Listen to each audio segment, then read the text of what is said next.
पढ़ रहे थे है ना। पिछले क्लास में आप नहीं थे ना, कहाँ नहीं थे आप, भी नहीं थे ना, कहाँ है, बड़ा तबीयत खराब थे। खाना पीना ठीक से खाया कीजिए, ठीक है, रोड वाला चीज़ मत खाइए।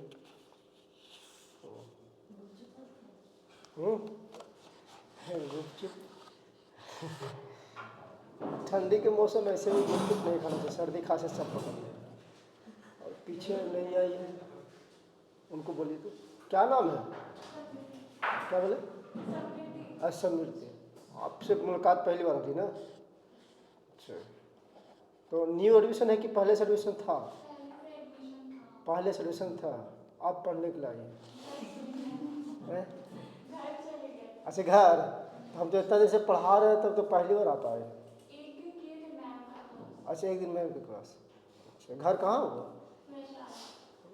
वैशाली, हाजीपुर, यही ना।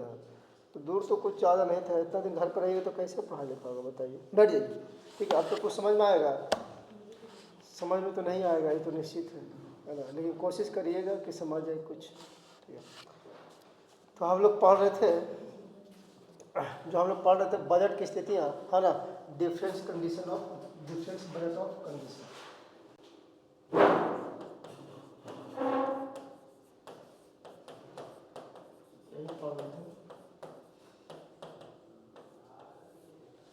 इसमें हम दो चीज़ बताए थे, एक बताए थे संतुलित बजट, है ना, और एक बताया था असंतुलित, है ना, बैलेंस्ड और अनबैलेंस्ड बताए थे, यही बताए थे।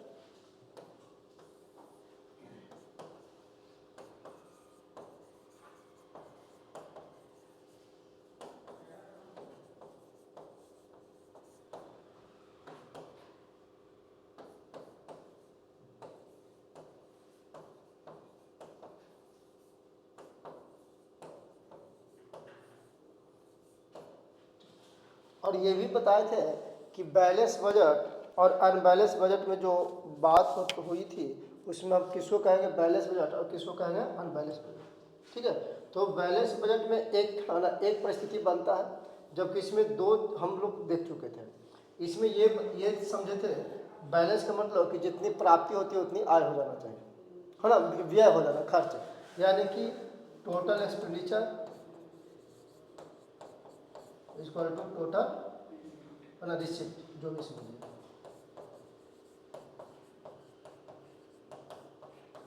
यही था। लेकिन इसमें हम बताए थे एक सरप्लस बजट और एक डिफिसिट बजट, इसमें बताया, ये बताए थे ना, सरप्लस बजट, ये बताए थे डिफिसिट बजट।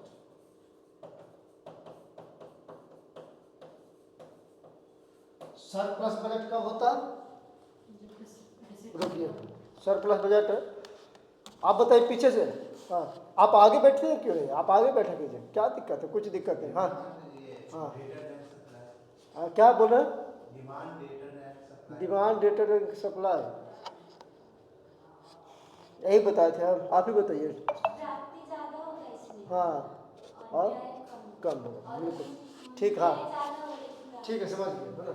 यानी कि इसमें प्राप्ति जो है कि ज़्यादा होगा और व्यय कम होगा, खर्च कम होगा, ठीक है ना।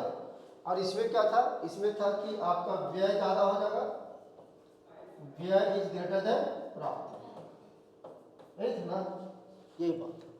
लेकिन ये बताए थे, दोनों में थोड़ा सा हम बताए थे कि सरप्लस बजट होता है तो उससे हम किस चीज़ का कंट्रोल करते हैं, और डिफिसिट बजट से, है ना, किस चीज़ का कंट्रोल किया जाता है। तो बताइए किन से पूछें, आप थी ना क्लास में, नहीं क्लास में थी सफर, अच्छा, तो मेरी गलती नहीं है, ठीक है ना, ये आपकी गलती है, मेरा पूछना तो, हाँ ठीक है ना। ये बताइए सरप्लस बजट अगर कोई भी सरकार दिखाती है, या तो राज्य सरकार या केंद्र सरकार, तो इससे क्या प्रभाव पड़ता है मार्केट में, क्या दिखाना चाहती है या किस चीज़ को कंट्रोल कर रही है वो, बताइए, जिससे पूछ रही थी, बोलिए। हाँ ऑफिस लीजिए, है ना, पूरा सीता कदम, है ना, चकाचौंध बारात आने वाला है, कह रहे कि मेरी शादी है, सीता कह रही कि मेरी शादी में बोलिए। बताइए, नहीं पता है? पहले ये बताइए, हाँ ये सुनिए, यहाँ पर हम ये बताए तो सरप्लस बजट क्या होता है? प्राप्ति ज़्यादा व्यय कम। सरकार को प्राप्ति ज़्यादा व्यय कम। सरकार को प्राप्ति ज़्यादा हो रहा है, कैसे प्राप्ति ज़्यादा हो रहा है? टैक्स आपसे ज़्यादा ले रहा है, यही है ना? ठीक है, तो टैक्स ज़्यादा ले रहा है, इसका मतलब आपका पॉकेट क्या होगा? पॉकेट से पैसा निकल गया। पॉकेट से पैसा निकल गया तो इसका मतलब डिमांड क्या होगा?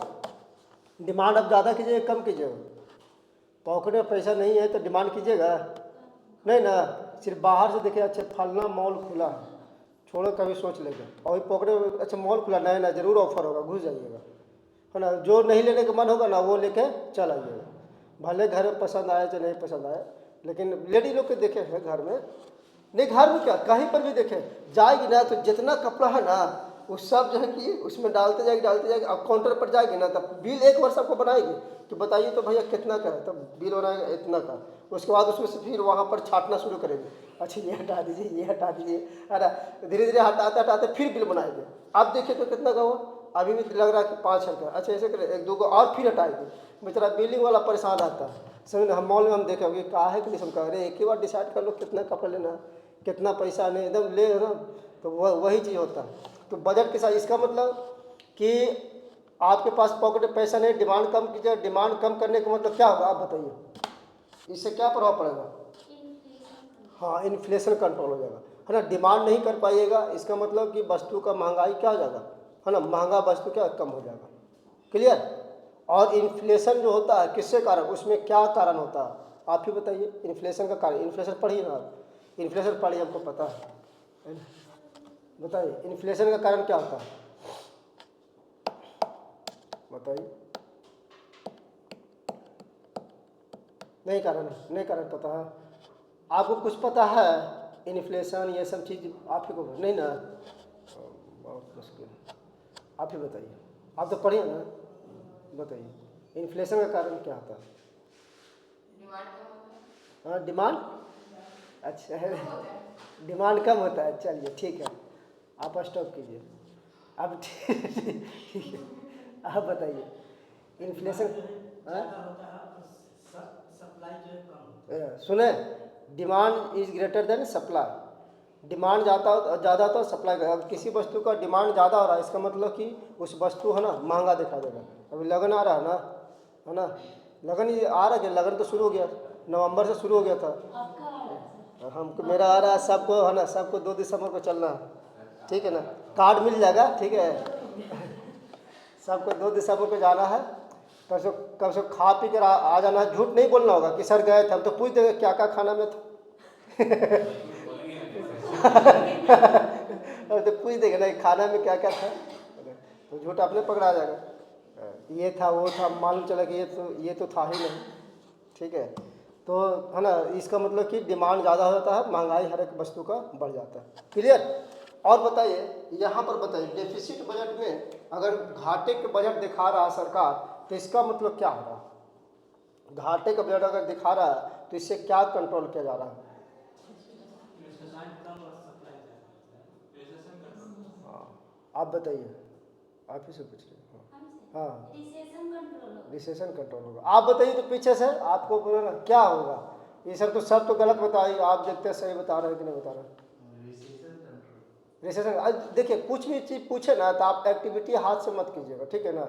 इधर उधर हाथ मत घुमाइए, सीधा पूछे तो आप जवाब दीजिए।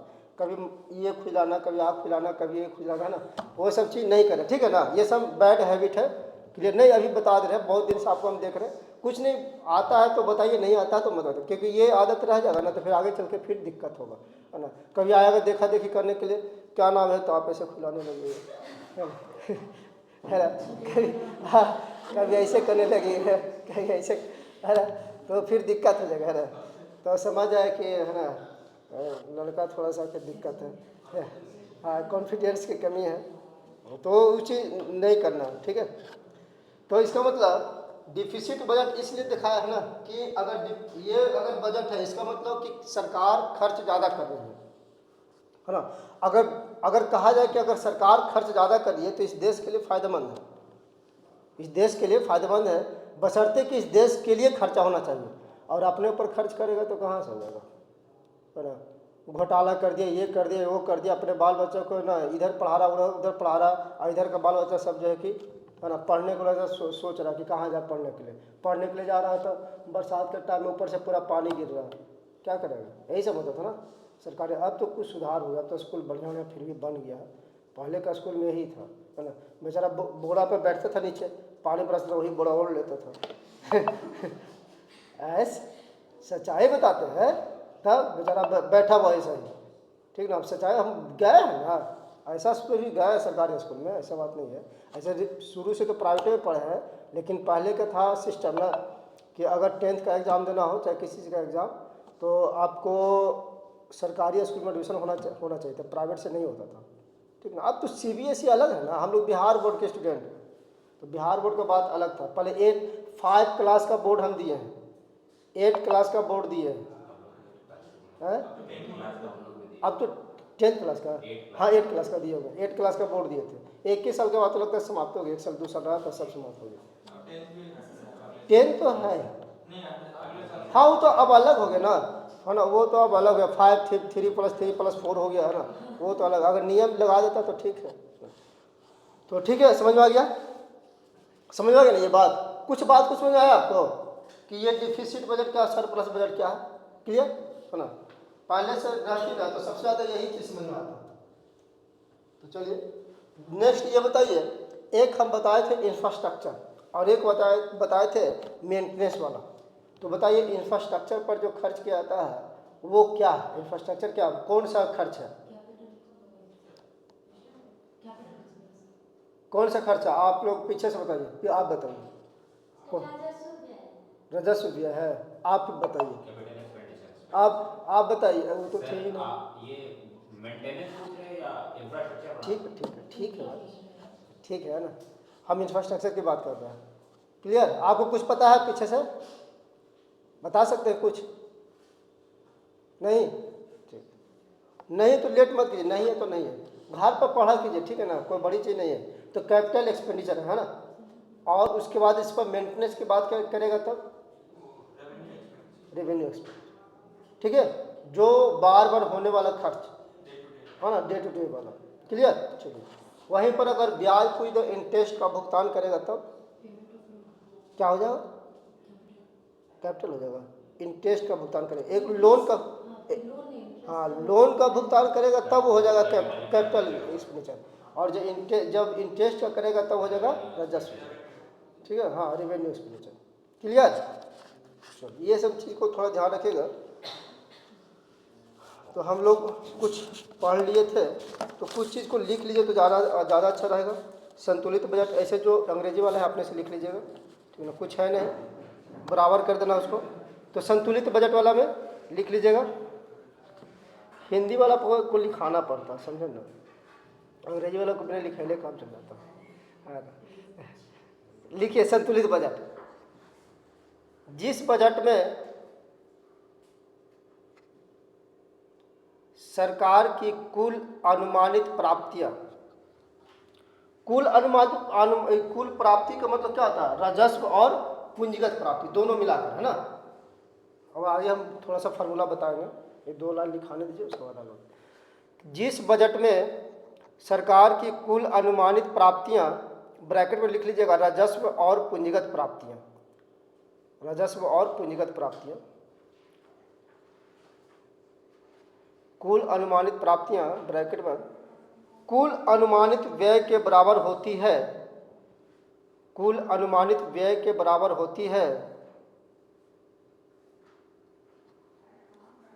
वह सरकारी बजट संतुलित बजट कहलाता है।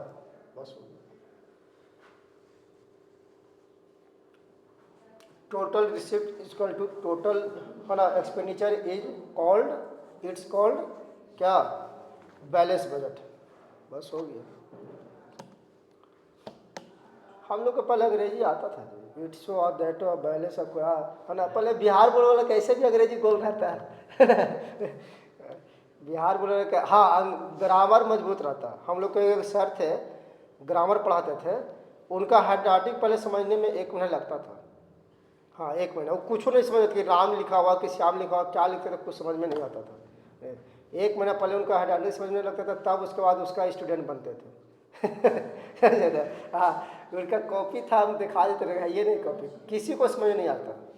जो उनसे पढ़ रहा ना उन्हीं को समझ में आएगा, उसी को समझ में आएगा क्या लिखा और नहीं लिखा, अदरवाइज किसी लड़का को नहीं समझ आएगा। तो बेचारा बहुत सीधा साधा आदमी थे, लेकिन बाल बच्चा उनका तरक्की नहीं कर पाया ना, वाइफ भी उसी तरह की थी, बहुत बेचारा ईमानदार आदमी थे। अब पढ़ने जाते थे, जानते हैं, साइकिल से पढ़ने जाते थे, नहर पार करते थे, है ना, तो क्या कहा जाए, गमछुमछी लेकर जाते, तौलिया वगैरह लेकर जाते थे, नहर में पानी रहता था साइकिल ऊपर उठा के, अरे उस समय याद आता है कि कैसे अब आजकल के तो शहर में तरह से पढ़ना इतना, थोड़ा सा घुटना पर पानी जम गया ना सर, पूरा रोड पर इतना पानी जमा हुआ था ना, कैसे आता पढ़ने के लिए, ये सब समस्या। चल लिखिए, असंतुलित बजट। पहले वाला का ज्ञान कुछ अलग था, अब ये फैंसी ज्ञान हो गया, ज्ञान नहीं फैंसी ज्ञान है। असंतुलित बजट, जिस बजट में सरकार की कुल अनुमानित व्यय, जिस बजट में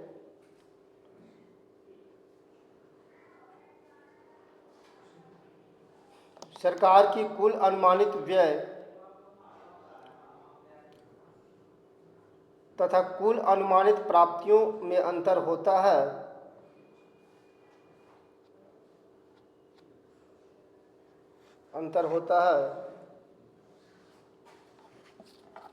वह सरकारी बजट असंतुलित बजट कहलाता है।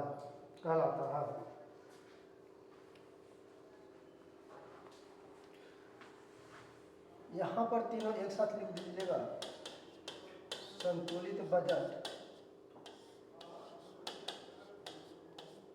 इक्वल टू कुल। देखिए ये बजट जो होता है, देखिए समझिए, ये एस्टिमेटेड होता है, अनुमानित होता है ना, ये अनुमान लगाता है कि कितना मेरा प्राप्ति होगा, कितना मेरा खर्च होगा।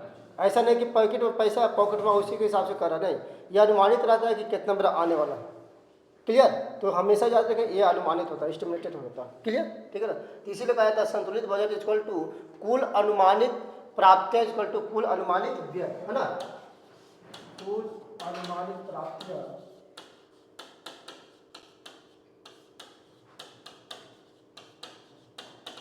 इक्वल टू कुल अनुमानित व्यय।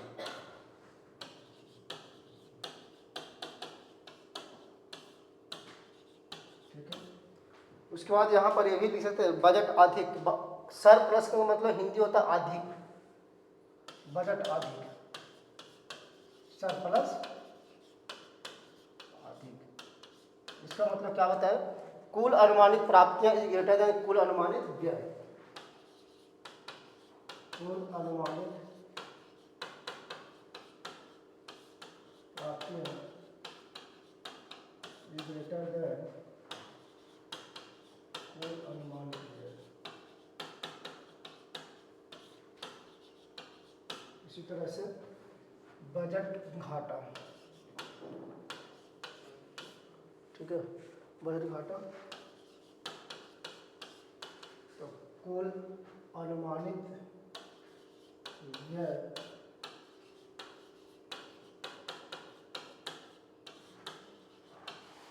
ग्रेटर देन कुल अनुमानित प्राप्ति।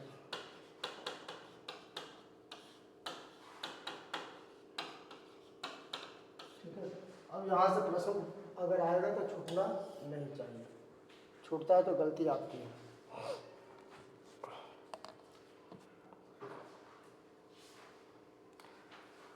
सरकार, ठीक है, लिख लीजिए, इसको बाद फिर थोड़ा समझाते हैं। अच्छा माइक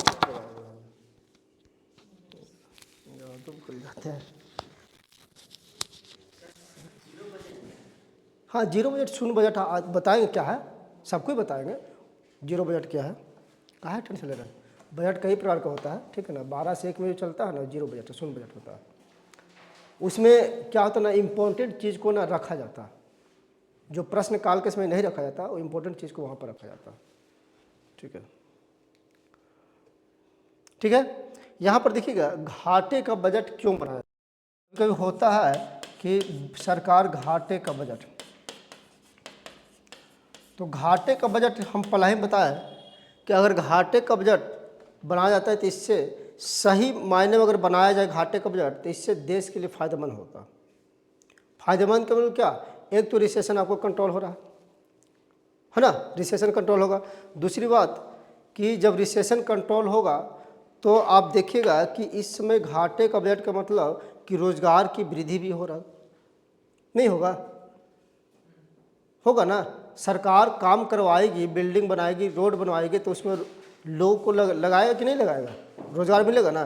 तो घाटे का अगर बजट हो रहा तो देश के लिए फ़ायदेमंद है। एक्चुअल में अगर सही में देश के लिए घाटे का बजट हो रहा तब देश के लिए, और ऐसे फिर अगर जैसे तैसे करके अगर काम कर रहा, इधर उधर पैसा किसी को दे दिया, ये दे दिया, वो दे दिया, अपने में खर्च कर दिया, तो वो ठीक नहीं है। अगर काम करके दिखा रहा है कि हम इतना काम किए हैं तो उसमें रोजगार की वृद्धि होगी, रिसेशन कंट्रोल हो जाएगा। क्लियर, ठीक है। तो लिखना चाहते तो लिख सकते हैं घाटे का बजट। सरकार के द्वारा कभी कभी घाटे का बजट बनाया जाता है सरकार के द्वारा कभी कभी घाटे का बजट बनाया जाता है जिसका मुख्य उद्देश्य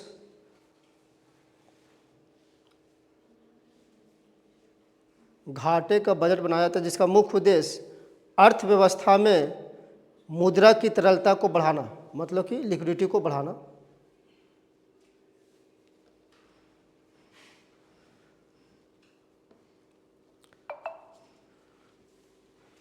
बढ़ाना कौमा इसके माध्यम से डिमांड में वृद्धि करना। हम यहाँ पर शॉर्ट में लिख देते हैं लिक्विडिटी को बढ़ाना, लिक्विडिटी बढ़ेगा तो डिमांड भी बढ़ जाएगा, डिमांड को बढ़ाना। और इसके साथ ही मंदी की समस्या को है ना दूर करना, यानी कि रिसेशन कंट्रोल करना, ठीक है, रिसेशन कंट्रोल। ये तीन चीज़ आपको फ़ायदा दिखाई देगा, ठीक है। क्या क्या लिखे, इसके माध्यम से डिमांड में वृद्धि करना और डिमांड बढ़ाकर मंदी की समस्या को दूर करना है। क्लियर। तो आप लोग देख लीजिएगा घर में घाटा का बजट बनाना है कि नहीं बनाना है, पहले हमें बता दीजिएगा कि देखो भाई इस महीना में घाटा का बजट चल रहा है, बोल दिए कि घाटा कैसे हो रहा है, तो सबको पहले ही से फार्मूला तैयार रखिएगा, यहाँ घाटा, यहाँ घाटा, वहाँ घाटा। फ़ायदा वाला चीज़ दिखाइएगा, फ़ायदा है चाहे नहीं हो लेकिन दिखा दीजिएगा इतना फ़ायदा हुआ है, हम ये चीज़ काम किए हैं।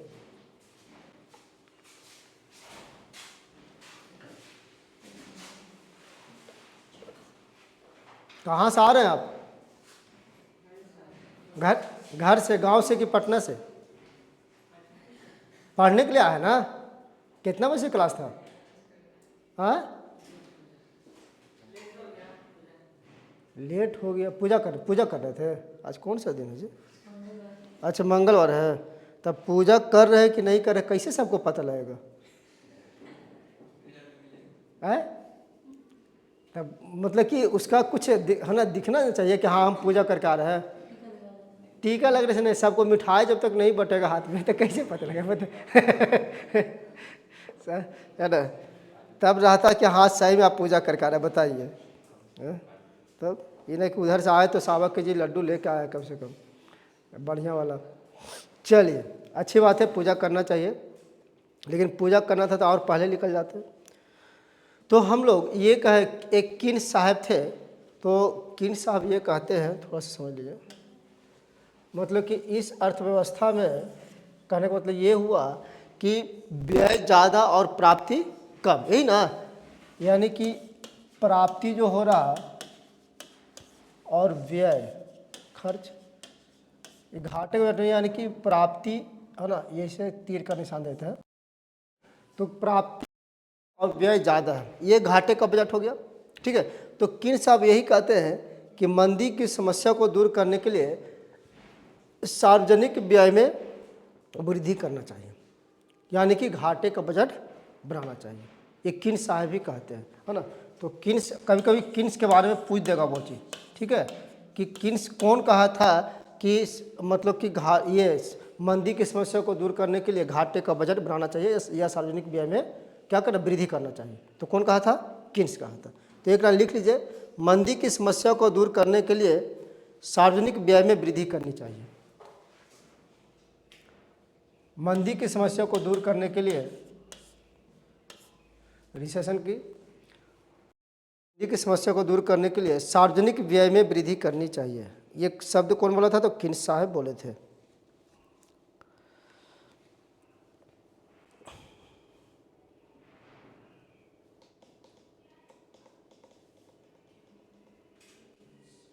किन्स, ठीक है। किन्स का होगा KYNESS होता है, यही होता ना किन्स का। अब हम लोग टाइप्स ऑफ डेफिसिट बजट को पढ़ेंगे।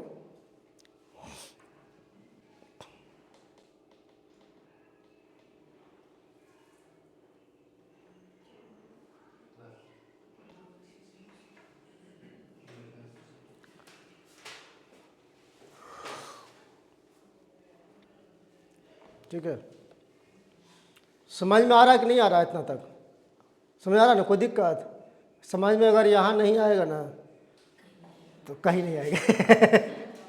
सच्चाई बताते हैं, सच्चाई बताते हैं, है ना। यहाँ नहीं आएगा तो कहीं नहीं आएगा। ठीक है, अब हम बजट घाटे के प्रकार, टाइप्स ऑफ डिफिसिट बजट। ठीक है, बजट घाटे के प्रकार।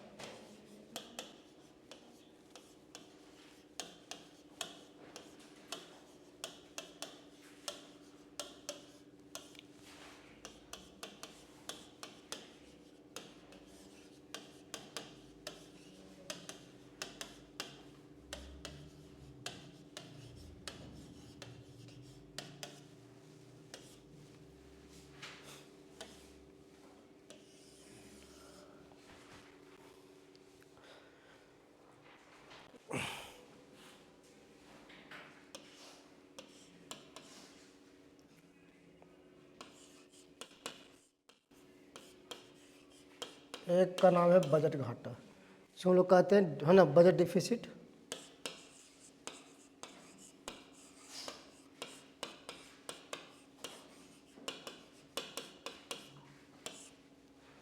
एक का नाम है राजस्व घाटा, रेवेन्यू डिफिसिट।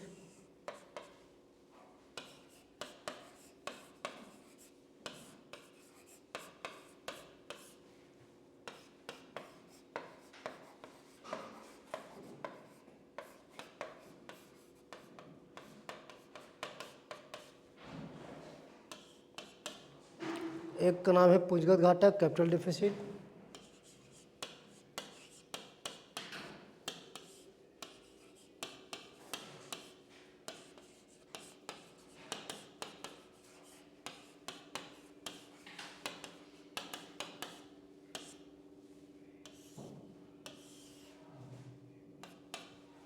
फिर उसके बाद प्रभावी राजस्व घाटा, इफेक्टिव रेवेन्यू डिफिसिट, प्रभावी राजस्व घाटा।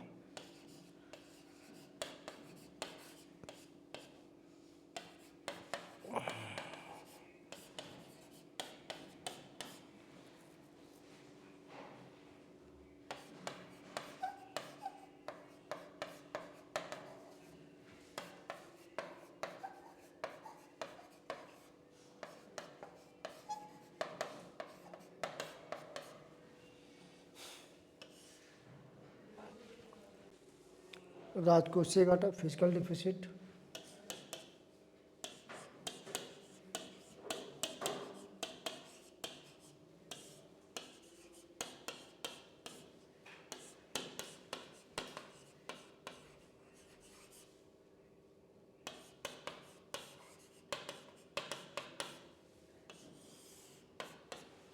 और अंतिम में याद कर लीजिए प्राथमिक घाटा, प्राइमरी डिफिसिट।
ठीक है, सब के एक एक बारे में हम लोग अध्ययन करेंगे कि पूंजीगत घाटा क्या है ना। यहाँ से ये प्रश्न कई बार पूछा है, ये भी पूछा है, ठीक है, ये प्रश्न पूछा है, ठीक है। चलो, लग रहा है कितना पॉइंट है ना, बहुत सारा पॉइंट है। कोई बात नहीं, कुछ समझने वाला चीज़ है, एक चीज़ बताएंगे सब कुछ समझ में आएगा। शुरू करें हम लोग।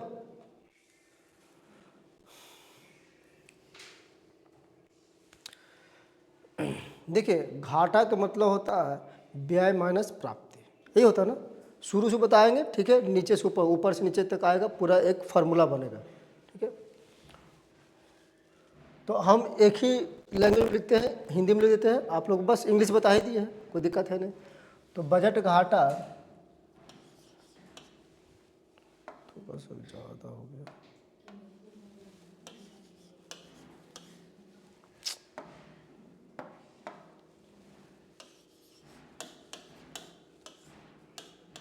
बजट घाटा इज इक्वल टू व्यय माइनस प्राप्ति, ऐसे लिखिए। रुकिए,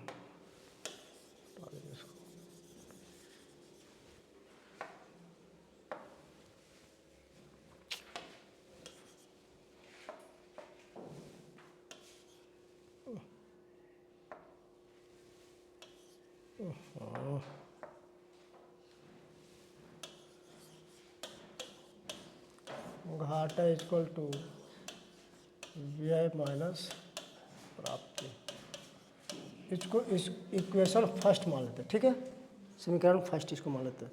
उसके बाद हम लोग क्या करेंगे, बजट लाना है तो दोनों तरफ बजट से गुना कर देते हैं, ठीक है। दोनों तरफ घाटा का मतलब क्या है, व्यय माइनस प्राप्ति, लेकिन दोनों तरफ हम क्या करते हैं कि बजट से गुना करते हैं। बस देखिएगा, मल्टीपल कर देते हैं,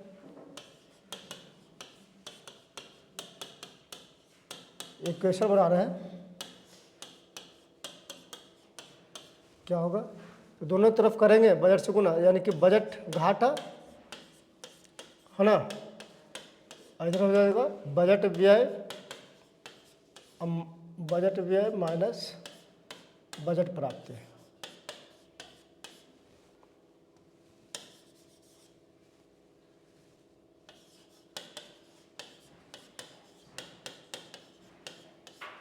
बजट प्राप्ति, क्लियर।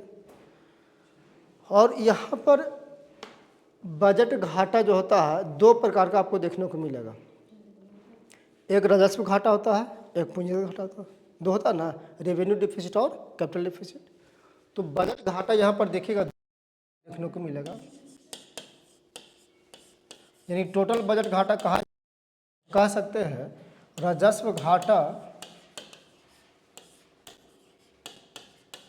और प्लस पूंजीगत घाटा।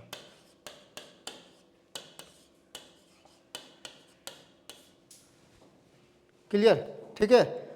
अब यहीं पर जो है कि ये राजस्व घाटा और पूंजीगत घाटा हो गया। अब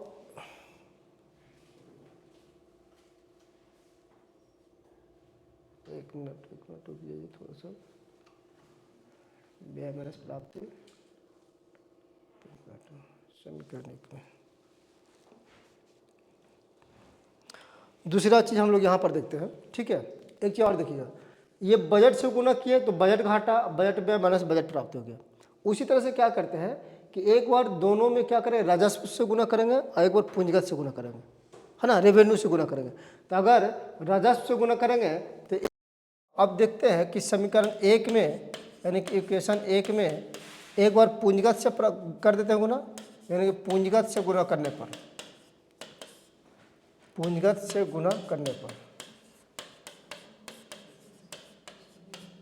तो क्या हो जाएगा, पूंजीगत घाटा, ठीक है, इक्वल टू पूंजीगत व्यय, पूंजीगत व्यय और माइनस पूंजीगत प्राप्ति, माइनस पूंजीगत प्राप्ति। फिर आपको राजस्व से गुणा कर लीजिए, समीकरण 1 में फिर राजस्व से गुणा कर लीजिए, ठीक है, फिर राजस्व से गुणा कीजिए। राजस्व से गुणा करने पर किसमें, समीकरण 1 में ही गुणा कर लीजिए, तो क्या हो जाएगा, यहाँ पर देखिएगा राजस्व घाटा, और राजस्व घाटा इज इक्वल टू राजस्व व्यय, राजस्व व्यय और माइनस राजस्व प्राप्ति।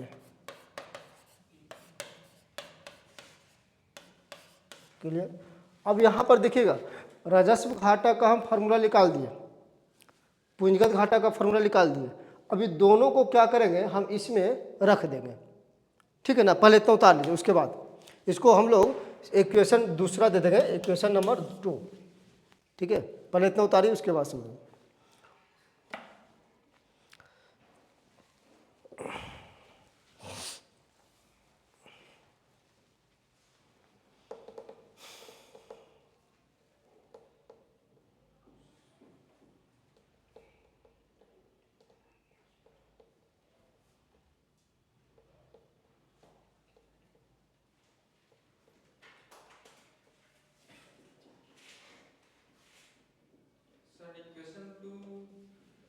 ये इक्वेशन 2 बनाया ना, देखिए ये घाटा इक्वल टू व्यय माइनस प्राप्ति, और इसमें एक बार बजट से गुना किए, तो बजट से गुना करेंगे तो बजट घाटा इक्वल टू बजट व्यय माइनस बजट प्राप्ति। और बजट घाटा अगर टोटल रहे कि टोटल बजट घाटा, तो घाटा दो प्रकार का होता है, राजस्व घाटा और पूंजीगत घाटा, है ना। तो यहीं पर बजट घाटा इक्वल टू राजस्व घाटा प्लस पूंजीगत घाटा इक्वल टू बजट घाटा, ठीक है। और इसको इक्वेशन सेकंड डाल दिए।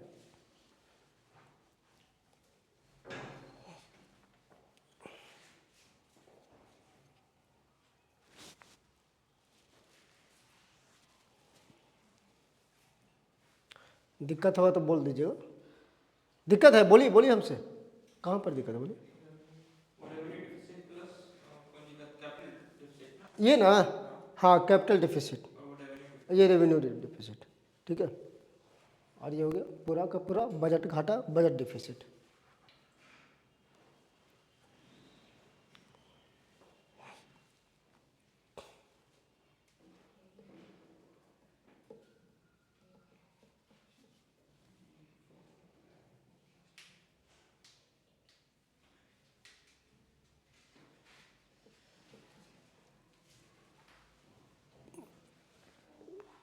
इसको ऐसा कीजिए, इसको भी इक्वेशन का नाम दे दीजिए, इक्वेशन 3 और इक्वेशन 4 डाल दीजिए, ठीक है, ज़्यादा अच्छा रहेगा।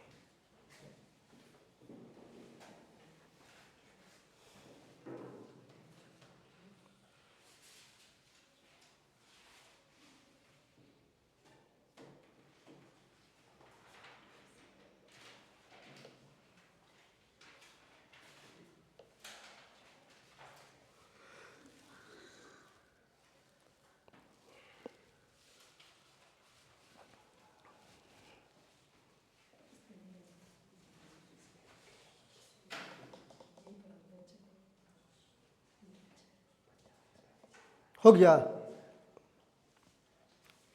इक्वेशन को समझिए, क्योंकि इक्वेशन के लास्ट में ना, लास्ट वाला से प्रश्न पूछता है, वो बताएंगे क्या प्रश्न पूछता है।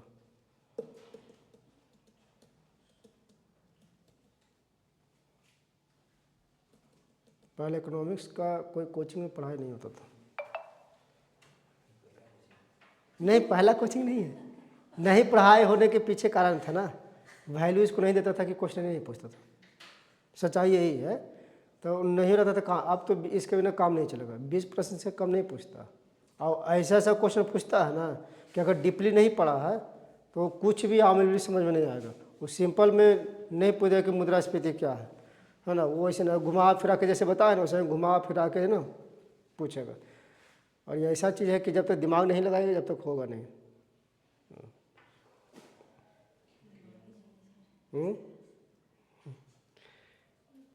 ठीक है, हो गया, आगे बढ़े हैं। चलिए आगे बढ़ते हैं। अब यहाँ देखिएगा, देखिए ध्यान दीजिएगा, यहाँ पर देखिएगा इक्वेशन सेकंड है ना, इक्वेशन सेकंड को हम लिखते हैं, ठीक है। बजट घाटा इक्वल टू बजट राजस्व घाटा प्लस पूंजी घाटा। यहाँ पर देखिएगा बजट घाटा हम लिखेंगे, आप लोग अभी नहीं लिखेगा। राजस्व घाटा प्लस पूंजीगत घाटा। अब यहाँ पर ध्यान दीजिएगा, राजस्व घाटा हम यहाँ पर कुछ बताए थे। यहाँ पर देखिए मतलब सेकंड, इक्वेशन सेकंड में क्या कीजिए, इक्वेशन 3 और 4 का मान रखना होगा, आपको वैल्यू रखना होगा, ठीक है। जैसे यहाँ पर क्या, पूंजीगत घाटा इक्वल टू पूंजीगत व्यय माइनस, यहाँ पर देखिएगा है ना पूंजीगत घाटा, तो यहाँ पर रखिए मान। उसके बाद राजस्व घाटा यहाँ पर लिखे है राजस्व व्यय माइनस राजस्व प्राप्ति, तो यहाँ पर ये मान हम लोग पुट कर दें, ठीक है। यहाँ पर हम लोग तो राजस्व घाटा इक्वल टू क्या बताए, राजस्व व्यय माइनस राजस्व प्राप्ति, ठीक है। उसके बाद पूंजीगत घाटा इक्वल टू पूंजीगत व्यय माइनस पूंजीगत प्राप्ति, पूंजीगत प्राप्ति, ठीक है। इक्वेशन सेकंड में इक्वेशन 3 और 4 का मान रख दिए। समझ में आ रहा बात को, क्लियर। बस मैथमेटिक्स चल रहा है यहाँ पे, पहले इतना लिखते जाइएगा, उसके बाद धीरे धीरे समझते जाइएगा।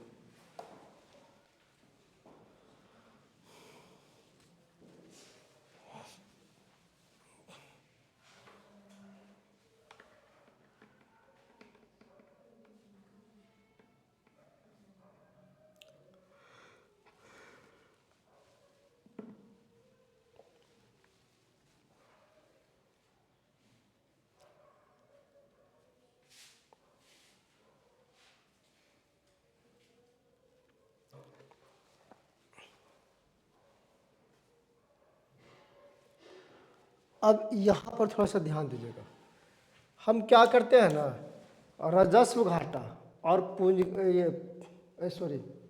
ये राजस्व व्यय और पूंजीगत व्यय को एक साथ लिख देते हैं, है ना। यानी कि ई भी प्लस में है और ई भी प्लस में है, तो इसको एक साथ लिख देते हैं। यानी कि राजस्व व्यय और प्लस पूंजीगत व्यय एक साथ लिख दीजिए।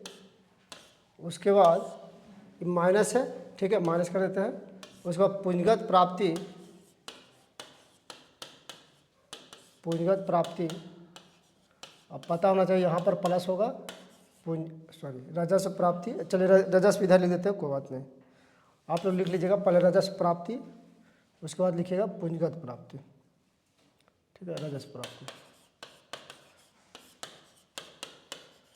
ये प्लस क्यों हुआ पता है ना, माइनस बाहर निकाले, है ना, तो माइनस बाहर निकाले, प्लस माइनस माइनस माइनस क्या होगा, राजस्व प्राप्ति माइनस हो गया, है ना, ये प्लस माइनस माइनस पूंजीगत प्राप्ति, ठीक है। तो इसका मतलब यहाँ पर दिखाई दे रहा होगा राजस्व व्यय प्लस पूंजीगत व्यय, इसका मतलब कि टोटल खर्च हो गया, है ना। यानी कि इसको हम लोग लिख सकते हैं कुल व्यय, क्या लिख सकते हैं, है ना, कुल व्यय। और यहाँ पर लिख सकते हैं टोटल प्राप्ति लिख सकते हैं, यानी कुल प्राप्ति, कुल प्राप्ति। क्लियर, समझ में आया यहाँ पर? अगर नहीं समझ में आ रहा तो बता दीजिएगा यहाँ पर, एकदम बढ़िया से समझ लीजिए।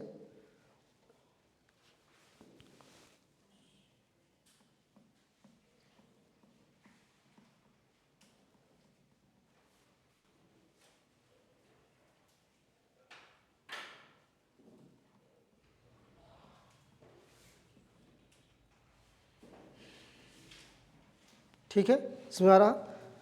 तो यहाँ पर देखिएगा कि बजट घाटा का मतलब हो गया बजट घाटा का मतलब हो गया कुल व्यय माइनस कुल प्राप्ति।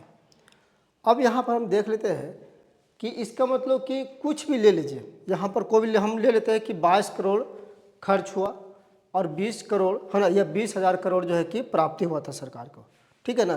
कितना हम मान चलते हैं कि व्यय कितना हो गया, खर्च हुआ था 22,000 करोड़, ठीक है, बहुत छोटा अमाउंट है फिर भी, अब इसे ज़्यादा बड़ा नहीं रखेंगे, ठीक है। और कुल प्राप्ति मान चलते हैं 20,000 करोड़। इसका मतलब घाटा कितना हो रहा है, 2,000 करोड़ का घाटा हो रहा है, ठीक है। अब यहाँ से क्वेश्चन बनता है, अब ये घाटा जो हो रहा है ये सरकार कहीं से न कहीं व्यवस्था करेगी। सरकार क्या करेगी, कहीं से न कहीं से ये व्यवस्था करेगी पैसा का कि 2,000 घाटा हो रहा है, इसके भरपाई कैसे किया जाए। और यहीं से क्वेश्चन पूछता है, ठीक है, कि इसकी भरपाई सरकार कहाँ से करती है, व्यवस्था कहाँ से करेगी।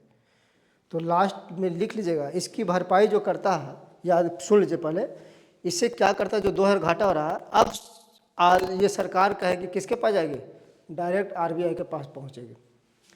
कब तुम भाई 2,000 हमको दो, 2,000 करोड़, नहीं तो मेरा काम सब रुक जाएगा, आगे के लिए बहुत दिक्कत होगा, ठीक है, क्योंकि जितना प्राप्ति होना था उतना हुआ नहीं, खर्च उससे ज़्यादा हुआ है, तो पैसा तो कुछ रहना चाहिए ना। तो 2,000 करोड़ तुम हमको ऋण में दो, ठीक है। तो ये व्यवस्था कहाँ से करती है, भारत सरकार आरबीआई से व्यवस्था करती है, और कहीं से नहीं व्यवस्था करेगी, ठीक है सर।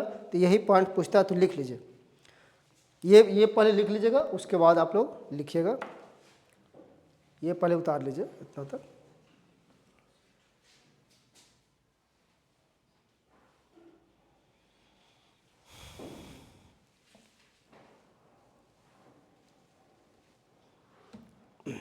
इसमें ये एक पॉइंट लिखिएगा कि सरकार को जितना घाटा हो रहा है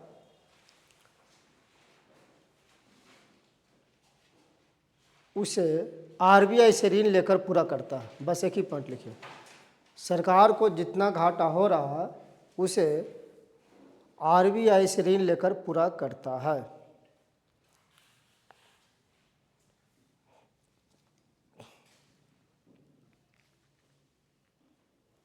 आरबीआई से ऋण लेकर पूरा करता है, इसका मतलब ये हुआ जितना का बजट घाटा होगा,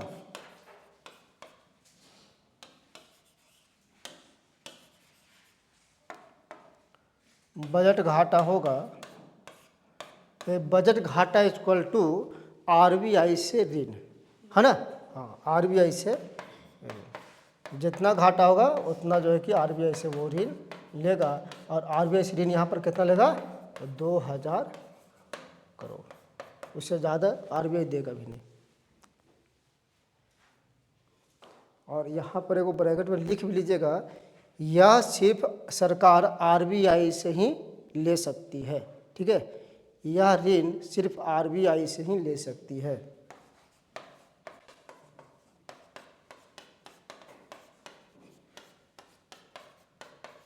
आरबीआई से ही ले सकती है।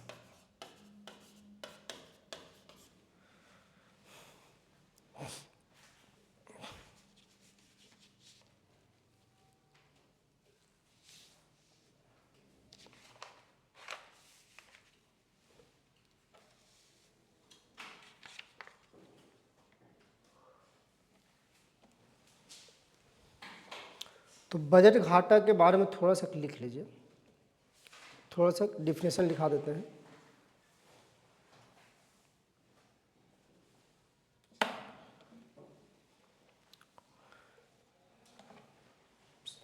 लिखिए, सरकार के कुल अनुमानित व्यय एवं कुल अनुमानित प्राप्तियों के अंतर को बजट घाटा कहते हैं। या में लिख सकता आप लोग कि सरकार द्वारा एक वित्तीय वर्ष में आरबीआई से लिया जाने वाला ऋण, ठीक है। तो लिख लीजिए आप लोग हिंदी वाले, सरकार के कुल अनुमानित व्यय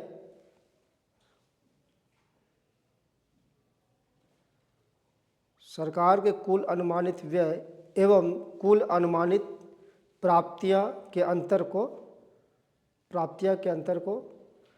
बजट घाटा कहते हैं। बजट घाटा कहते हैं, या सरकार द्वारा एक वित्तीय वर्ष में आरबीआई से लिया जाने वाला ऋण, या सरकार द्वारा एक वित्तीय वर्ष में आरबीआई से लिया जाने वाला ऋण।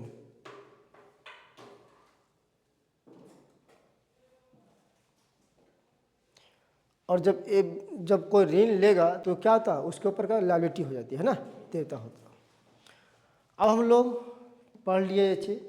अब इसके पहले जो था पढ़ने के लिए, देखिए क्या था, इसका मतलब आप सब कुछ पढ़ लिए, बजट घाटा पढ़ लिए एक साथ, राजस्व घाटा पढ़ लिए, पूंजीगत घाटा पढ़ लिए, है ना। तो अब प्रभावी राजस्व घाटा है, तो प्रभावी राजस्व घाटा के बाद राजकोषीय घाटा है, तो पहले हम लोग राजकोषीय घाटा पढ़ेंगे तब ये पढ़ेंगे, ठीक है। चलिए एक साथ सबका सब कंप्लीट हो गया।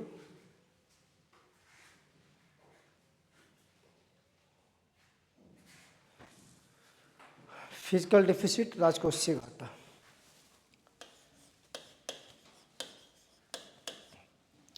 कोई दिक्कत तो नहीं लग रहा है पढ़ने में, कितना इजी है ना।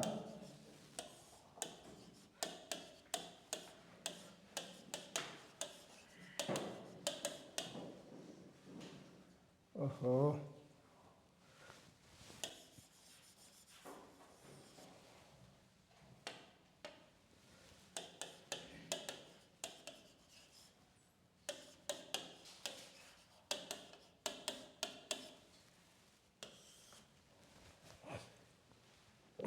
चलिए इसमें थोड़ा सा ध्यान रखने वाला होता है। पता होना चाहिए कि कुल व्यय हम लोग कहते हैं राजस्व व्यय प्लस पूंजीगत व्यय। पता है कि कुल खर्च जो कहते हैं वो हम लोग देख चुके हैं, राजस्व व्यय प्लस पूंजीगत व्यय। अभी कोई उतारिएगा नहीं। और प्राप्तियाँ कहते हैं राजस्व प्राप्तियाँ प्लस पूंजीगत प्राप्तियाँ।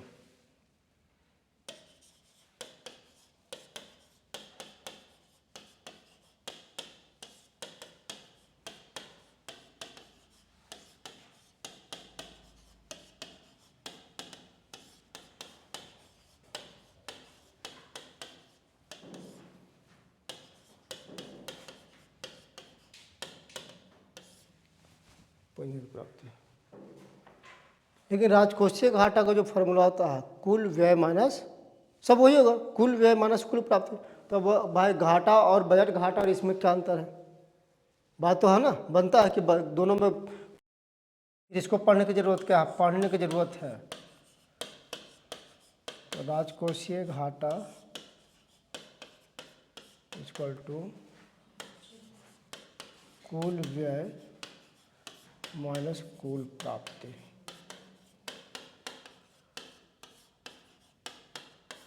अब इसमें फर्क क्या कोई बता सकते हैं, बजट घाटा के प्राप्ति में है ना, इसमें क्या फ़र्क है दोनों में? दोनों का तो एक ही फार्मूला हो गया, बजट घाटा इक्वल टू कुल व्यय माइनस कुल प्राप्ति। हाँ नहीं, इसमें थोड़ा सा फर्क ये है कि उसमें जो प्राप्ति होता है ना, तो कहीं से भी प्राप्त कर सकता हो, किसी भी तरह से। कोई किसी से उधार लेकर जमा कर ले कि हम तो बहुत बड़ा आदमी हैं। जैसे आपके पास जो धन रखा हुआ है, मान लो कि 4 गाड़ी रखा हुआ है, लेकिन चारों गाड़ी जो रखा हुआ है ना, वो कब गाड़ी कंपनी वाला लेकर चल जाएगी जिसका कोई ठिकाना नहीं है। तो दिखावटी के लिए तो आपको है ना, देख रहा ना कि इनके पास 4 वो गाड़ी है, 4 चक्का, बहुत बढ़िया बढ़िया गाड़ी है, लेकिन धीरे धीरे हर एक महीना में कगो जा रहा है। ठीक है, यही होगा हर एक महीना में, जब रोड पर जा रहे हैं, जब है ना घींच के लेकर चल गया गाड़ी, लास्ट में मालूम चले कुछ नहीं बचा। तो ऐसा गाड़ी रखने से क्या फ़ायदा, उससे बड़े एक ही को रखते बढ़िया से। बस वही बात है कि जो आपके पास जो धन दौलत हो, है ना, ये नहीं कि पूरा कर्जा से बना हो। घर बना दिए चकाचक, देखने के लिए सबसे बढ़िया मकान गांव में मेरा ही होना चाहिए, अब पूरा कर्ज वाला आ रहा है लेने के लिए, कहाँ वो सब बेइज्जती करने से फ़ायदा। तो यानी कि जो धन दौलत है आपके पास, वो किसी से उधार, उसमें किसी का उसमें उधार लेके प्राप्त नहीं किया हुआ है। ठीक है, तो इसका मतलब वही हुआ कि जो बजट जो बन रहा है वहाँ पर जो बजट घाटा है, उसमें जो प्राप्ति हो रहा है कहीं से भी ले लिया वो। किसी संस्था से, विदेशी से, कहीं से भी वो लेके, है ना, वो लेके उसमें पैसा दिखा रहा कि मेरा प्राप्ति इतना है, ठीक है। लेकिन इसमें क्या है, इसमें वो चीज़ नहीं है, उधार इसमें शामिल नहीं होता, याद रखिएगा, इसमें उधार शामिल नहीं होता, उधार शामिल नहीं होता।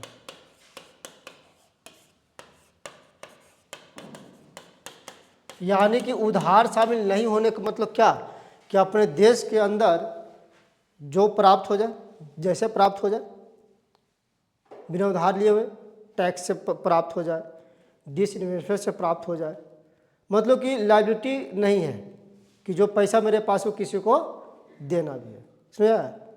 तो इसमें मतलब कि उधार शामिल नहीं होता। कभी कभी पूछ देगा कि जो राजकोषीय घाटा है ना, तो मतलब बजट घाटा राजकोषीय घाटा में फ़र्क क्या है प्राप्ति वाला में, तो फ़र्क यही है कि इसमें उधार शामिल नहीं होता, उसमें उधार से आप पैसा जमा कर सकते, दिखा सकते हैं कि मेरी प्राप्ति इतना हुई है।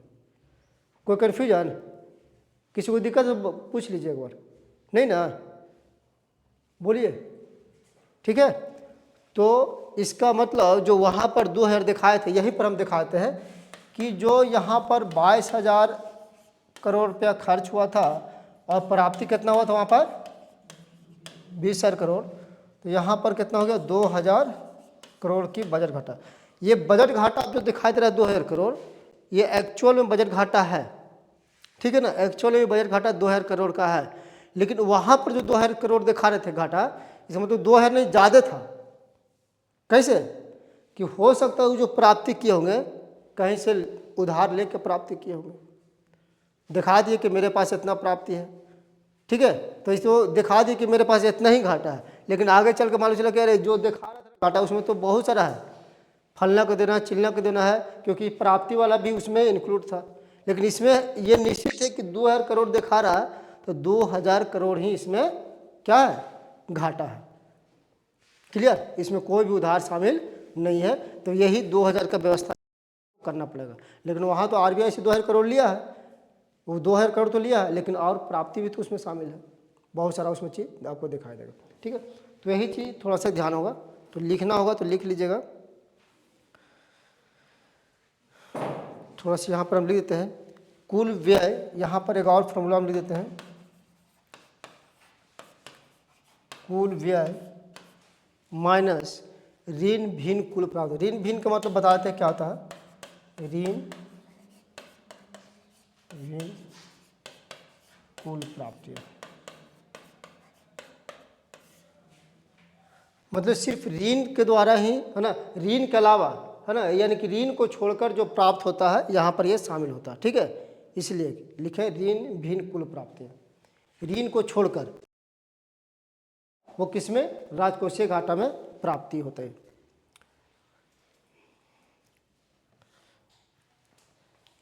एक और यहाँ पर देते हैं फॉर्मूला, लास्ट में वो कंक्लूजन निकाल दें, कुल व्यय माइनस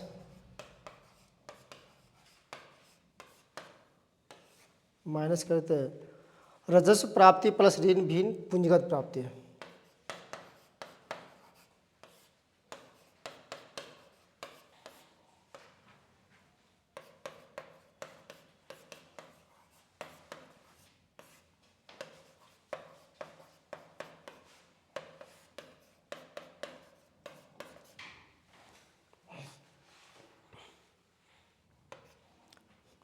राजस्व प्राप्ति का मतलब समझ सकते हैं किससे प्राप्त हो सकता है, टैक्स से, है ना। तो यहाँ पर हम लोग सीधा से लिख सकते हैं, टैक्स लिख दें यहाँ पर। टैक्स क्या होता है, राजस्व प्राप्ति होता है, रेवेन्यू, है ना, रिसिप्ट। ऋण भिन्न प्राप्ति, है ना, पूंजीगत प्राप्ति का मतलब ये हुआ कि ऋण के अलावा, है ना, अगर लोन लिए हुए उसके अलावा जो जिससे प्राप्त होता है, तो इसके अलावा किससे प्राप्त होता है, अगर हम अपनी ज़मीन को या किसी भी संपत्ति को डिसइन्वेस्टमेंट कर दें, विनिवेश कर दें, LIC की संपत्ति को बेच दिए, उससे प्राप्त, है ना, ठीक है। उसके बाद आप कह सकते हैं जुर्माना से प्राप्त, है ना, तो ये सभी किस में चला जाएगा, इसमें चला जाएगा। जुर्माना लिख दीजिए, है ना, निवेश लिख दीजिए, अगर निवेश से भी कुछ प्राप्त हो रहा, निवेश कहीं पर किया उससे प्राप्ति, है ना, इसमें आ जाएगा। तो निवेश भी लिख सकते हैं, टैक्स, फिर इसमें लिख सकते हैं निवेश, प्लस में और लिख सकते हैं क्या डिस इन्वेस्टमेंट है ना, विनिवेश, डिस इन्वेस्टमेंट, यानी कि कुल व्यय माइनस टैक्स प्लस निवेश प्लस डिस इन्वेस्टमेंट है ना, ये टोटल क्या आता है, राजकोषीय घाटा। कोई यहाँ पर दिक्कत है किसी को? नहीं ना, बोलिए। इस घाटे को ओवरकम करने के लिए गवर्नमेंट किससे लोन नहीं? हाँ बताएंगे लास्ट में बताएंगे, क्यों नहीं। अब ये जो घाटा हो रहा है ये कहीं ना कहीं से तो प्राप्त होगा ना, लोन लेंगे तो फिर तो वो बताएंगे, जैसे बाद में, पहले नहीं दिखाना है, बाद में होगा। जैसे घाटा कितना होगा अब इसकी व्यवस्था करना पड़ेगा, है ना। पहले वाला नहीं दिखाना कि पहले प्राप्त कर लिए और फिर दिखा रहे हैं और फिर कह दिए कि नहीं फिर इतना हमको पैसा चाहिए, है ना। ये चीज़ नहीं होना चाहिए। एक बार दिखा दीजिएगा आपके पास के, जैसे मान लीजिए ठीक है मेरे घर में शादी ब्याह हो रहा है, ठीक है, अब मेरे पास जो पैसा हम उससे हम कर रहे हैं, सब कुछ कर रहे हैं, इतना हम गार्जियन को दे रहे हैं कि आप कीजिए, ठीक है। गार्जियन तो समझ रहा है ना कि हाँ इसके पास पैसा है जो दे रहा है। अब उसके बाद जब गार्जियन मांगे तो हम कहेंगे कि नहीं मेरे पास जितना पैसा था हम सब पैसा आपको दे दिए, अब फिर भी कहे कि नहीं व्यवस्था करो, तब क्या करेंगे, तब लास्ट में हमको व्यवस्था करना पड़ेगा, तब किसी से उधार लेना पड़ेगा। तो वही बात यहाँ पर हो रहा है, ठीक है। पहले अपना पैसा सब दिखा दीजिए और उसके बाद जब लास्ट में जब पैसा ज़रूरत पड़े तब कहीं से उधार आप ले लीजिए। क्लियर? समझ रहा है? आप कितने एग्जाम्पल दें है ना। जानते हैं कभी कभी इस रोशनी से आँख बहुत दिक्कत करता है, पता नहीं लगा, आप लोग भी सही से नहीं देखते हमको। हाँ सही बताते हैं। चलिए तो यहाँ पर एक चीज़ लिख लीजिए, उसके बाद बताते हैं। राजकोषीय घाटा के कुल प्राप्ति में लायबिलिटी या उधार शामिल नहीं होता है, क्लियर कर लीजिए, ठीक है। राजकोषीय घाटा के कुल प्राप्ति में लायबिलिटी या उधार शामिल नहीं होता है।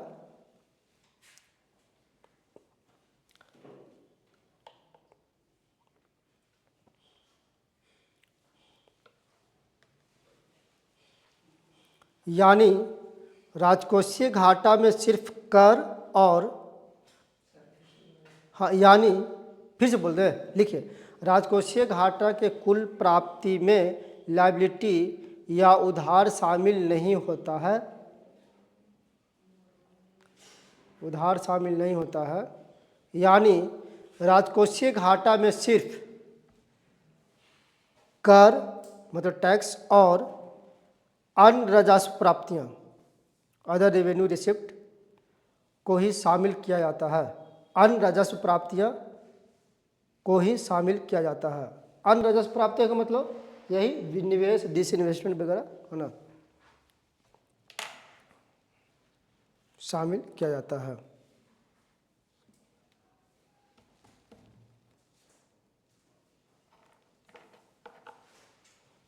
यहाँ पर निवेश की जगह पर जुर्माना लिख लेगा तो ज़्यादा अच्छा रहेगा, ठीक है ना। निवेश भी लिख सकते हैं लेकिन ज़्यादा बेटर रहेगा जुर्माना लिख लीजिए। निवेश भी है, निवेश से भी प्राप्त आय कहलाएगा, जुर्माना भी एक ऐड कर लीजिएगा, ठीक है, जुर्माना, ठीक है। चलिए अब जो यहाँ पर 2000 करोड़ का घाटा हो रहा है ना, जो यहाँ पर दिखा रहा है राजकोषीय घाटा, इसकी जो प्राप्ति करता है उसमें जो बजट घाटा में एक तरीका से प्राप्ति हो रहा था। सरकार पूरा कहाँ से कर रही थी? आरबीआई से, है ना। सरकार कहाँ से पूरा कर रही थी? आरबीआई से। लेकिन यहाँ पर सरकार को 3 तरीका से करने का अधिकार है, ठीक है। 3 तरीका से सरकार ये 2000 करोड़ को पूरा करेगी और कहाँ कहाँ से करेगी इसके बारे में थोड़ा सा हम लोग समझ लेते हैं। तो फाइनल है ना, फाइनल करें फिजिकल डिफिसिट,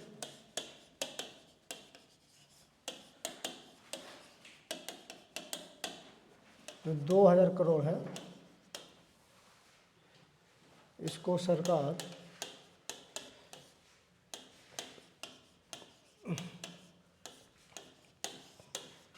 तीन तरीके से पूरा करेगी।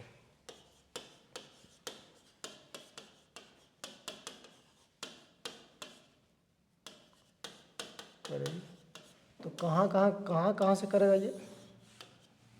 एक तो निश्चित है कि ये आरबीआई से ऋण ले लेगा, है ना। आरबीआई से तो एक आरबीआई से ऋण ले लेगा।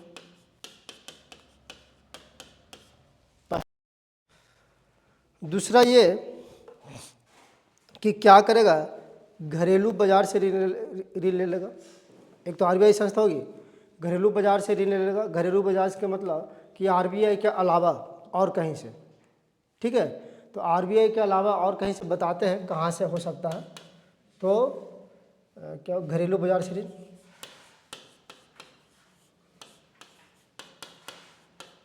बताते हैं कहाँ से। उसके बाद एक जो बात बनता है अंतर्राष्ट्रीय संगठन द्वारा, है ना, अंतर्राष्ट्रीय ऑर्गेनाइजेशन द्वारा।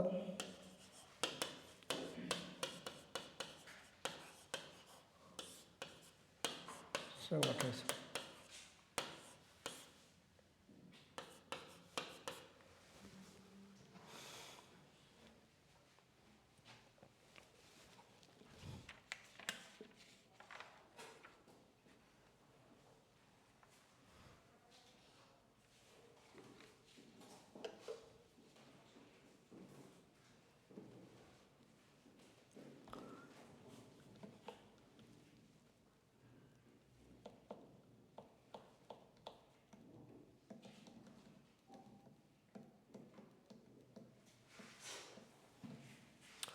अब घरेलू बाजार के मतलब कहने का मतलब ये हुआ कि हो सकता है कि आप सभी पैसे, जैसे मान लेते हैं कि शेयर जारी कर दे सरकार, है ना, शेयर जारी करके मार्केट में उतार दे। ओपन मार्केट ऑपरेशन के तहत ओएमओ पढ़ाए थे, आरबीआई के द्वारा जारी करवा देगा, उससे प्राप्त आए तो क्या करेगा, लायबिलिटी है कि नहीं है। बाद में अगर वो शेयर को अगर कोई भी लौटाएगा या ओपन मार्केट के तहत जो भी है, जो व्यापार हुआ है, तो वो सरकार को पैसा लौटाना पड़ेगा कि नहीं लौटाना पड़ेगा, नीचे तक लौटाना पड़ेगा। तो वहाँ से ये प्राप्त कर सकता है, ठीक है। बहुत सारा नियम है, मौद्रिक नीति पढ़ाए थे, उसमें बताए भी थे कि ओएमओ क्या है, ओपन मार्केट ऑपरेशन पढ़ाया था ना, हाँ। तो यहाँ से प्राप्त कर सकता है। यानी कहने का मतलब ये हुआ कि फिजिकल डिफिसिट इसको तो हम कह सकते हैं कि आरबीआई से ऋण, है ना, यानी कि आरबीआई से ऋण, यानी कि आरबीआई के प्रति देयता, देयता का मतलब लायबिलिटी जो होता है उसी को देयता कहते हैं हिंदी में। आरबीआई के प्रति देयता, लायबिलिटी का होता है हिंदी देयता, प्लस अन देता है, प्लस अन देता है। अन देता है का मतलब ये हुआ कि अन लायबिलिटी, अदर लायबिलिटी ये हुआ कि घरेलू बाजार से ऋण और अंतर्राष्ट्रीय संगठन से जो ऋण ले रहा है, ठीक है, तो वो अदर लायबिलिटी हो गया, ठीक है। तो यहाँ पर देखिएगा ये जो प्राप्ति के प्रति आरबीआई के प्रति, है ना, ये बजट घाटा में भी आपको दिखाई देगा। तो इसको हम कह सकते हैं ये बजट घाटा का प्रकार है ना, एक तरह का बजट घाटा इससे पूरा हो जाता है और प्लस अन देता है। इसका मतलब कहने का मतलब ये हुआ कि एक तरह से आप ध्यान दीजिएगा कि राजस्व घाटा में बजट घाटा यहाँ पर आपको दिखाई दे रहा होगा साथ में। यानी कि आरबीआई से जो ऋण प्राप्त कर रहे हैं, है ना, तो बजट घाटा में क्या कर रहे थे, आरबीआई से ऋण ले रहे थे, यानी कि बजट घाटा भी राजस्व घाटा में आपको शामिल दिखाई दे रहा है एक तरीक़ा से, ठीक है ना। तो इसीलिए सबसे ज़्यादा प्रभावी यही माना जाता है, सबसे अच्छा भी माना जाता है कि राजकोषीय घाटा आप निकाल रहे हैं तो दोनों चीज़ आपको दिखाई दे रहा है। एक चीज़ दिखाई दे रहा है कि आपको एक्चुअल में प्राप्ति कितना था, है ना, और सही मायने में आपको लेना कितना, देना कितना, इसके अलावा ऋण। लेकिन बजट घाटा में ये चीज़ आपको क्लियर नहीं दिखाई दे रहा था, ठीक है। एक चीज़ और थोड़ा सा ध्यान दीजिएगा, ये चीज़ पढ़ लीजिएगा कि राजकोषीय घाटा की शुरुआत कब किया गया था। ज़्यादा नहीं था, आपको लगता है कि 86-87 में शायद होगा। देख लीजिए मोबाइल पर, देख लीजिए ना, देख लीजिए, अगर मोबाइल पर देख लीजिए कि फिजिकल डिफिसिट की शुरुआत कब हुआ था, क्योंकि ये प्रश्न पूछ लिया गया है एक बार, ठीक है ना। बीपीएससी में नहीं पूछा, ये नहीं करेगी बीपी, लेकिन कहीं पूछा गया इस प्रश्न को, तो थोड़ा सा इसको देख लीजिए आप लोग।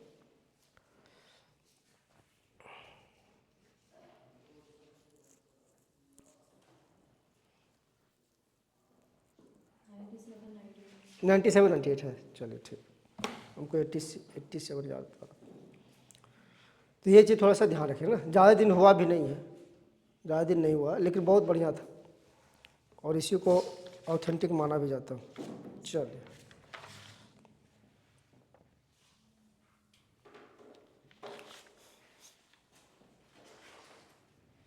नेक्स्ट चले। अब हम लोग एक चीज़ यहाँ पढ़ते हैं, इन्फ्लेशन ट्रैप, मुद्रास्फीति जाल, ठीक है, वो क्या होता है उसके बारे में, इन्फ्लेशन ट्रैप। इसके नीचे एक लाइन लिख लीजिएगा, लिख लीजिए ये कि फिजिकल डिफिसिट कुल देयता को दर्शाता है, जबकि बजट घाटा सिर्फ आरबीआई के प्रति देयता को दर्शाता है। यहाँ पर लिख लीजिए, हिंदी में लिख लीजिए कि फिजिकल डिफिसिट राजकोषीय घाटा कुल लायबिलिटी को दर्शाता है, कुल देयता को दर्शाता है,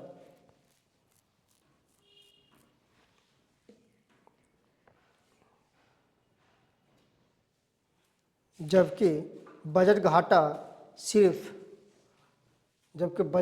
सिर्फ आरबीआई के प्रति देयता को दर्शाता है।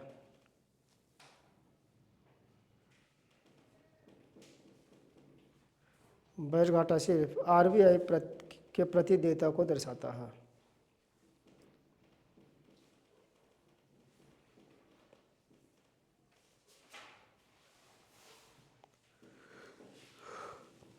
अब इन्फ्लेशन ट्रैप, मुद्रास्फीति जाल है क्या, ठीक है, समय है ना अभी, चलिए इसको पढ़ा देते हैं उसके बाद।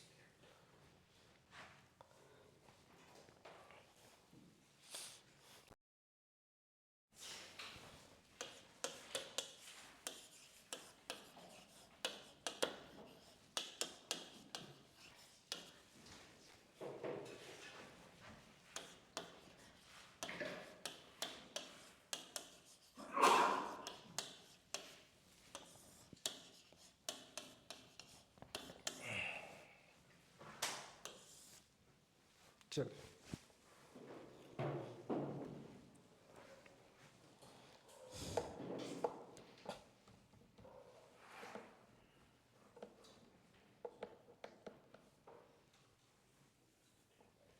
ठीक है, शुरू करें। समझिए, यहाँ पर राजकोषीय घाटा अगर कहा है कि राजकोषीय घाटा बढ़ रहा, ठीक है, कह दिया कि राजकोषीय घाटा बढ़ रहा, तो जितना बढ़ेगा उतना ही क्या होगा, लोन ज़्यादा लेना पड़ेगा। राजकोषीय घाटा जैसे यहाँ पर कहाँ गया, यहाँ पर 2000 था घाटा, राजकोषीय घाटा, 2000 लोन का व्यवस्था करना पड़ेगा, तो जितना बढ़ेगा उतना ज़्यादा लेना पड़ेगा, है ना। तो यही चीज़ यहाँ पर बता रहे हैं कि यानी कि इसका मतलब कि लोन आपको बढ़ाना पड़ेगा, ठीक है, और जितना लोन आप लीजिएगा उतना ब्याज का भुगतान करना पड़ेगा, ठीक ना, जितना आप लीजिएगा उतना ही आपको ब्याज का भुगतान करना पड़ेगा।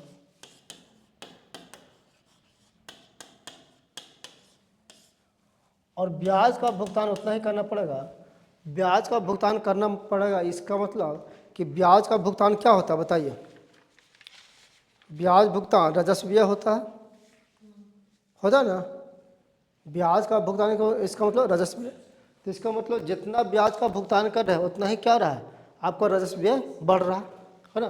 राजस्वीय यहाँ पर लेते हैं, राजस्वीय बढ़ रहा, राजस्व क्या हो गया, बढ़ गया। अब जितना ही राजस्व बढ़ेगा इसका मतलब उतना ही घाटा आपका बढ़ेगा, है ना। फिर से क्या होगा, जितना राजस्व बढ़ेगा उतना ही घाटा बढ़ेगा, ठीक है।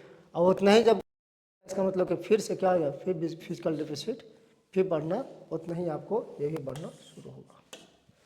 देखिए किस तरह से आपको दिखाई दे रहा है, ठीक है। अब एक और थोड़ा सा पहले समझ लीजिए, उसके बाद लिख लीजिए, ठीक है। इसका बाद फिर जो है कि हम यहाँ पर लेते हैं फिजिकल डेफिसिट बढ़ रहा,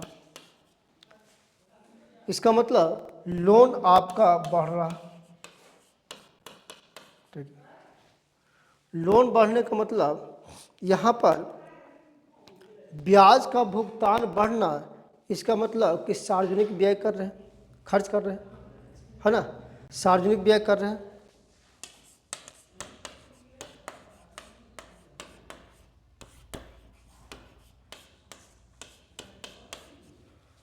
सार्वजनिक व्यय करने का मतलब कि मार्केट में लिक्विडिटी बढ़ रहा, बढ़ेगा कि नहीं बढ़ेगा? मार्केट में निश्चित है कि लिक्विडिटी बढ़ेगा, ठीक है। क्योंकि अगर कहीं से न कहीं सरकार पैसा ली है, जहाँ से भी पैसा ले उसको दे रहा, घरेलू बाजार से उठा लिया और उसको दे दिया, तो पैसा तो उसके पास चला गया, तो मार्केट में लिक्विडिटी बढ़ गया ना, पैसा है ना, तो क्या हुआ, लिक्विडिटी बढ़ गया, तरलता बढ़ गया। जब तरलता बढ़ गया तो पता होना चाहिए कि जैसे ही तरलता लिक्विडिटी बढ़ता है तो डिमांड क्या होगा, बढ़ जाएगा। डिमांड क्या हो जाएगा, बढ़ जाएगा। तो डिमांड का बढ़ना इसका मतलब इन्फ्लेशन बढ़ना, है ना। इन्फ्लेशन क्या हो जाएगा, बढ़ गया। यानी कि बेचारा लोन का भरपाई, है ना, यहाँ पर फिजिकल डिफिसिट को कंट्रोल किया, मतलब कंट्रोल पेमेंट कर रहा, पेमेंट करते करते कहाँ पहुँचेगा, मार्केट में लिक्विडिटी बढ़ रहा, बढ़ने के कारण क्या होता है, इन्फ्लेशन बढ़ जा रहा है। और यही इन्फ्लेशन बढ़ने जो बढ़ता है इसके कारण इसी को कहते हैं ये इन्फ्लेशन ट्रैप कहते हैं, ठीक है। इन्फ्लेशन क्या कहते हैं, इसी को हम लोग इन्फ्लेशन ट्रैप कहते हैं। पर उतार लीजिए, नहीं समझ में आएगा तो फिर से बता देंगे, ठीक है। पहले उतार लीजिए, उसके बाद नहीं समझ आएगा तो फिर से एक बार हम इसको रिपीट कर देते हैं।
ठीक है। अब यहाँ पर समझ लीजिए, एक बार फिर से समझा देते हैं कि फिजिकल डिफिसिट बढ़ा हुआ है ना, तो ये जो बढ़ा था तो क्या करेगा, इसके लिए बेचारा क्या किया, लोन लिया था, है ना। तो जितना फिजिकल डिफिसिट हो उतना ही ज़्यादा लोन हो जाएगा। लेकिन ये लोन लेके कहीं ना कहीं तो होगी ना, कहीं ना कहीं तो सरकार की खर्च की होगी, ऐसा तो नहीं मतलब कि देश के हिसाब से सोच रहे हैं, सरकार के हिसाब से मतलब इस देश में जरूर खर्च किया होगा, वो सब चोर लफंगा के बाद छोड़ दीजिए नेता लोग, ठीक है, जो अपना पेट भरने का काम करता है। तो ये कहीं ना कहीं बेचारा खर्च किया, अगर खर्च किया तो रोड बनाने में, बिल्डिंग बनाने में, हॉस्पिटल बनाने में कहीं ना कहीं खर्च किया। ये खर्च करने का मतलब ये हुआ कि उसमें लोगों को रोज़गार मिला हो, है ना, और रोज़गार मिलने का मतलब ये हुआ कि उसको पैसा सैलरी मिला, पैसा आ गया पॉकेट में। जब रोज़गार मिला, पैसा मिला, यानी कि अब मार्केट में क्या आ जाएगा, लिक्विडिटी बढ़ गया। अब लिक्विडिटी बढ़ने के कारण डिमांड को बढ़ा देगा, और डिमांड जैसा ही बढ़ेगा इन्फ्लेशन बढ़ जाएगा, है ना, इन्फ्लेशन बढ़ जाएगा। यानी कि इन्फ्लेशन यहाँ पर देखिएगा, फिजिकल डिफिसिट्स को, है ना, क्या बराबर करने के चक्कर, भरपाई करने के चक्कर में क्या हुआ, इन्फ्लेशन बढ़ गया। अगर यही दोनों साथ साथ यही बढ़ा हुआ दिखाई देता है, इसको क्या कहते हैं, इन्फ्लेशन ट्रैप, तो कभी कभी पूछ देगा इन्फ्लेशन ट्रैप क्या है, तो कुछ नहीं, ये भी बढ़ा हुआ रहेगा और ये भी बढ़ा रहेगा।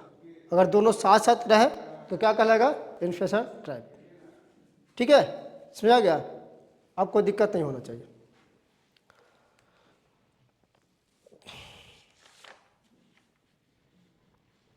फिर तो फिजिकल डेफिसिट मतलब अच्छा नहीं हुआ ना, अगर इन्फ्लेशन बढ़ रहा है तो। तो वही होता ही है।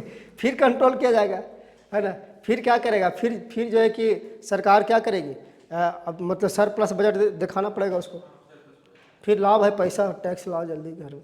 तो अर्थव्यवस्था का तो यही चीज़ है ना? अर्थव्यवस्था यही चीज़ है, सर्कुलेट होते रहना चाहिए। अब आपके पास पैसा है, अब पैसा घर में रखे रहिएगा तो कोई फायदा का चीज़ है? कोई फायदा नहीं। आप सोचिए कि पैसा काम देगा, हमको बढ़ रहा, कुछ नहीं बढ़ रहा, वो घाटे है। इसलिए पैसा है, जो सोच रहे हैं ना वो काम कर लीजिए, और नहीं काम कीजिएगा। इसे बहुत लोग को देखते हैं, अच्छी ज़मीन खरीदना, 5 साल से ज़मीन है सोच रहा, जब आएगा ना, जब 2 गो 3 गो ज़मीन देख के चल जाएगा। ठीक है, फिर आदमी सोचेगा अच्छा ठीक है, इतना महंगा है, ये नहीं पसंद आया। लास्ट में जब महंगाई बढ़ता है ना, तो जो बेचारा ज़मीन पसंद नहीं आया था, वही ज़मीन फिर से पसंद करेगा। अच्छा, वही ज़मीन ले लेते हैं, तो जाएगा पूछेगा कितना, हाँ तो पहले 60 लाख, अब 70 लाख, 70 लाख रुपये कट्ठा, 70 लाख रुपये तो वो वाला ज़मीन दे रहा था, बढ़िया ज़मीन। जाइए वहाँ पर तो कहे 90 लाख रुपये कट्ठा ले। अब बेचारा फिर सोचेगा ना, दूसरा जब 90 लाख लगाए तो थोड़ा सा और देख लेते हैं। देखते रहिए, देखते देखते ही जीवन पार, है ना, जिंदगी समाप्त की ओर हो जाता है। तो इसीलिए कहते हैं कि वो आप जो सोच रहे वो काम करते रहिए। ठीक है ना, ये नहीं सोच रहे कि अच्छा इस बार रिजल्ट नहीं होगा तो क्या दिक्कत है, अगला साल देख लेंगे ना, है ना, अगला साल देख लेंगे। तो वो अगला साल वो बतावेगा, है ना, समय बताएगा, एग्जाम वाला बोले तो हमको पिछला बार वैल्यू नहीं दिया था, इस बार तुम आप मेरे से टकराओ, तुमको हम नहीं वैल्यू देंगे, है ना। तो यही कहा जाता है, एकदम अगर इस बार एग्ज़ाम देना है तो देना है, लग रहा कि तैयारी करना तो तैयारी करना है, और ये नहीं कि एकदम घूम रहे वहाँ तक, जहाँ जा रहे किस चीज़ का तैयारी कर रहा हो, बीपीएससी की तैयारी कर रहे हैं, और 365 में 266 दिन घूम रहा है, 266 दिन खाली बतावे में लग रहा है कि बीपीएससी की तैयारी कर रहे हैं। अब जहाँ जगह वही नहीं बताएगा जी कि बीपीएससी, 266 दिन तो बताने में लग गया कि बीपीएससी की तैयारी कर रहे हैं, तो 100 दिन में तैयारी हो जाएगा, बताइए। वही 266 दिन अगर रह जाता आप यहाँ पर, ठीक है, नहीं बताने के चक्कर में रहते तो पूरा का पूरा तैयारी हो जाएगा। तो कहाँ के बताने की जरूरत है? अब बताइए तो ये नहीं किसी को हम किस चीज़ की तैयारी करें, नहीं जरूरत है, बोले कि हम नहीं पढ़ते हैं। कोई भी परिवार पूछेगा क्या कर रहा बाबू, या कुछ भी आप लोग से, लड़की लोग से भी, बोले कुछ नहीं कर रहे अंकल। बोले सीधा जी कुछ कर तो नहीं रहे हैं, सोच रहे हैं कुछ, बस इतने बात बोलना, कुछ नहीं। कुछ चीज़ बोलिएगा ना तो अगला आदमी आपसे ना, है ना, इतना ना कुछ ऐसा चीज़ दिमाग में डाल देगा ना कि आपको ना सीधे बोले कि हाँ आप बीपीएससी की तैयारी कर रहे हैं, हमारे 5 गो परिवार प्लस IAS बना हुआ है, वो अपना घर के बड़ाई करना शुरू, फलना ये था ये, अरे तुम क्या है यार, तुम ना बताओ, है ना। वो मतलब कि क्या कहते हैं उसको, मतलब कि वो आप अब जो है ना आपको नीचा दिखाने की कोशिश कर रहा है कि मेरा घर में तो पहले से ही इतना सारा चीज़ बना हुआ है ना।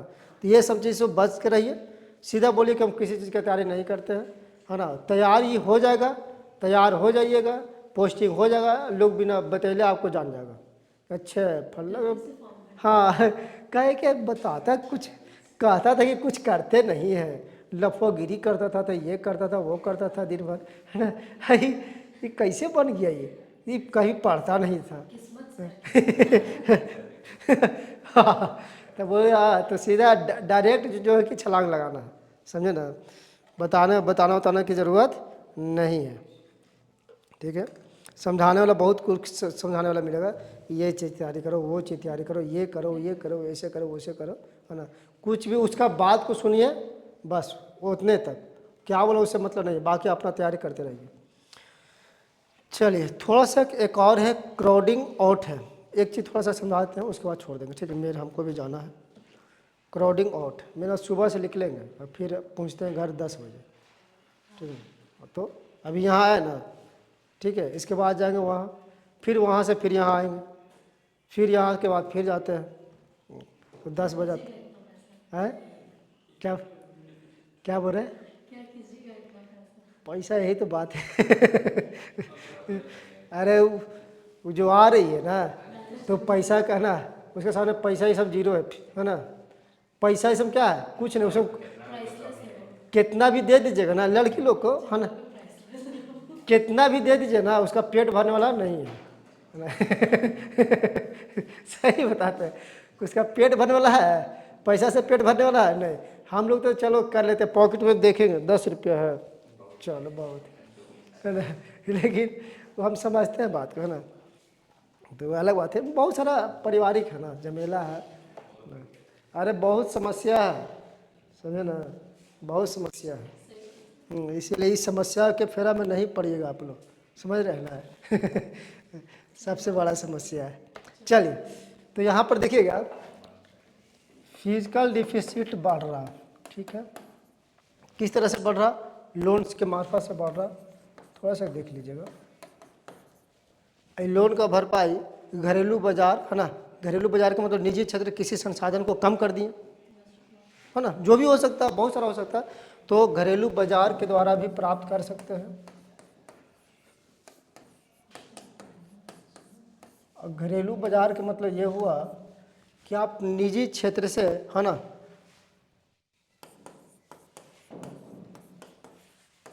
उधार ले सकते हैं, या हम लोग कह सकते हैं इसको कि अपने संसाधन को कम कर दीजिए।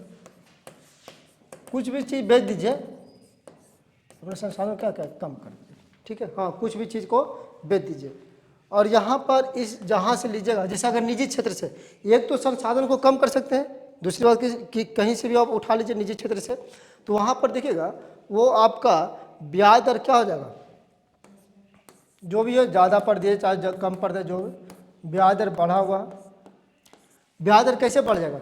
जैसे आप कोई बैंक से ले लिए, ठीक है ना, बैंक से आप मान लो चले ले लिए, निजी क्षेत्र वाला बैंक से किसी से भी लोन ले लिए। अब बताइए, वो जो उसके पास पैसा तो कम हो गया, अब आप जाइएगा पैसा लेने के लिए उसके पास, तो क्या करेगा? सब तो सरकार उठा ली, अब क्या करेगा? अब इंटरेस्ट पर देगा, लेकिन क्या करेगा? इंटरेस्ट पर क्या हो जाएगा? बढ़ा हुआ देगा, बोलेगा भाई लेना है तो लो। यही हो सकता है ना। तो यही होता है कि अब जो होगा ब्याज दर बढ़ा हुआ रहेगा, और ब्याज दर जैसे ही बढ़ा हुआ रहेगा तो इसकी मतलब अब कोई भी वस्तु बनेगा, जैसे हम मालूम चले कि हम बैंक से लोन ले लिए और हम कंपनी वाला है, ठीक है, कंपनी वाला है, अब ब्याज से लोन ले लिए है, ये बैंक से लोन ले लिए हैं, अब कोई वस्तु बनाएंगे तो उसी पर न जोड़ेंगे कि इंटरेस्ट भरना है, यानी कि लागत क्या हो जाएगा? बढ़ जाएगा कि नहीं? प्रोडक्शन कॉस्ट क्या हो जाएगा? बढ़ जाएगा। तो जब प्रोडक्शन कॉस्ट बढ़ जाएगा, लागत बढ़ गया। अब जैसे ही लागत बढ़ जाएगा, प्रोडक्शन कॉस्ट बढ़ जाएगा, तो बताइए उसका डिमांड कम जाएगा कि बढ़ेगा? कम जाएगा। और कम जाएगा तो प्रोडक्शन फिर कम कर देगा, और प्रोडक्शन कम करने का मतलब जीडीपी क्या हो जाएगा? गिर जाएगा, ठीक है ना। क्या हुआ? जीडीपी क्या हो जाएगा? कम हो जाएगा, ठीक है। इसी को हम लोग क्या कहते हैं? क्राउडिंग आउट कहते हैं, ठीक है, क्राउडिंग आउट कहते हैं। इसी को क्या कहते हैं? क्राउडिंग आउट, क्राउडिंग आउट, ठीक है, इसी को क्राउडिंग आउट कहते हैं। बहुत सारा समस्या है, पागल हो जाएगा करते, कहाँ कंट्रोल करेगा, कैसे कंट्रोल करेगा। पागल हो जाएगा आदमी, ठीक है ना। ठीक है, बाकी कुछ और है ना, बाकी और है जुड़वा घाटा ये सब वगैरह है ना, वो सब सारी चीज़ों को हम लोग, ये भी क्वेश्चन पूछता है, ठीक है, जुड़वा घाटा क्या है? कुछ बोल रहे थे क्या आप? Effective revenue deficit. अच्छा, वो अब पढ़ाएंगे कल, है ना। बाकी इसमें भी कुछ बचा हुआ अभी और समझाना है, ठीक है ना, वो बता देंगे। ट्विन डिफिसिट क्या है, इफेक्टिव रेवेन्यू डिफिसिट क्या है, ठीक है, वो सारी चीज़ों को बताएंगे।